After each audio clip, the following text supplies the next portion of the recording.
Pengadaan berbagai fasilitas super mewah untuk Komisi Pemilihan Umum atau KPU pada penyelenggaraan pemilu 2024 mendapat sorotan tajam, bahkan hingga berujung pada pelaporan ke Komisi Pemberantasan Korupsi atau KPK.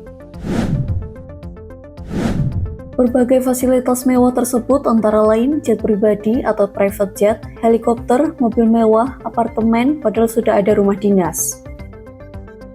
Koalisi Anti Korupsi yang terdiri dari Transparency International Indonesia atau TI Indonesia, Temsis Indonesia, dan Tren Asia melaporkan dugaan korupsi terkait pengadaan jet pribadi atau private jet dan fasilitas mewah KPU tersebut ke KPK. Peneliti TII Agus Sarwono menyatakan laporan tersebut disusun berdasarkan 3 hal. Pertama, dari aspek pengadaan barang atau jasa atau procurement.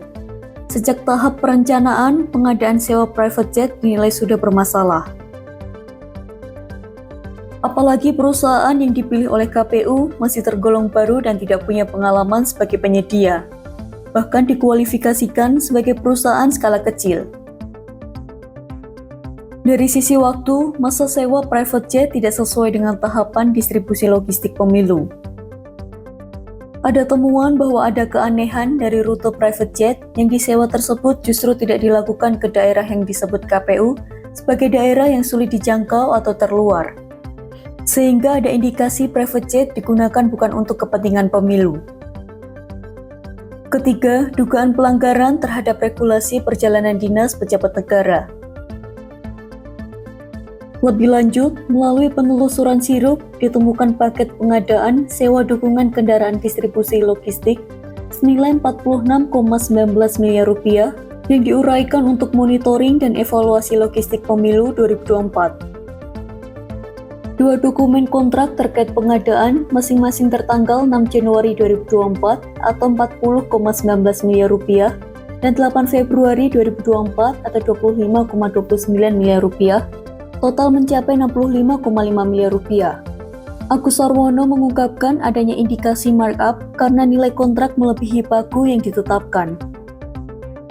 Sementara itu, anggota Komisi 2 DPR RI Ahmad Doli Kurnia menanggapi laporan Koalisi Masyarakat Sipil ke KPK terkait penggunaan jet pribadi oleh KPU untuk monitoring pemilu 2024. Bahkan, ia juga menemukan anggaran untuk pengadaan helikopter, rumah dinas, dan mobil Toyota Alphard bagi para komisioner KPU. Ia menyebutkan bahwa DPR periode sebelumnya sudah menyoroti hal ini, termasuk penggunaan helikopter, meski tidak tahu apakah itu bagian dari jet pribadi atau dari perusahaan yang sama. Doli, yang saat itu menjabat Ketua Komisi 2, menyampaikan masalah ini ke KPU.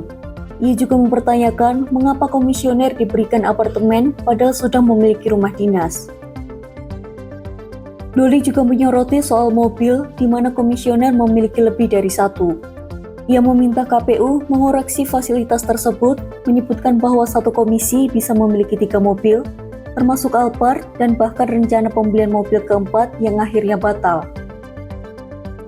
Ketua KPU RI, Afifuddin, mengaku belum menerima informasi resmi dari KPK terkait laporan dugaan korupsi penggunaan jet pribadi. Afifuddin menjelaskan bahwa penggunaan jet pribadi oleh KPU untuk distribusi logistik dan kampanye presiden bertujuan mempercepat proses distribusi yang padat, mengingat waktu kampanye hanya 75 hari di seluruh Indonesia. Afifuddin menjelaskan bahwa penggunaan jet pribadi juga untuk memastikan persiapan pemilu berjalan lancar, selain untuk distribusi logistik dengan tujuan percepatan persiapan.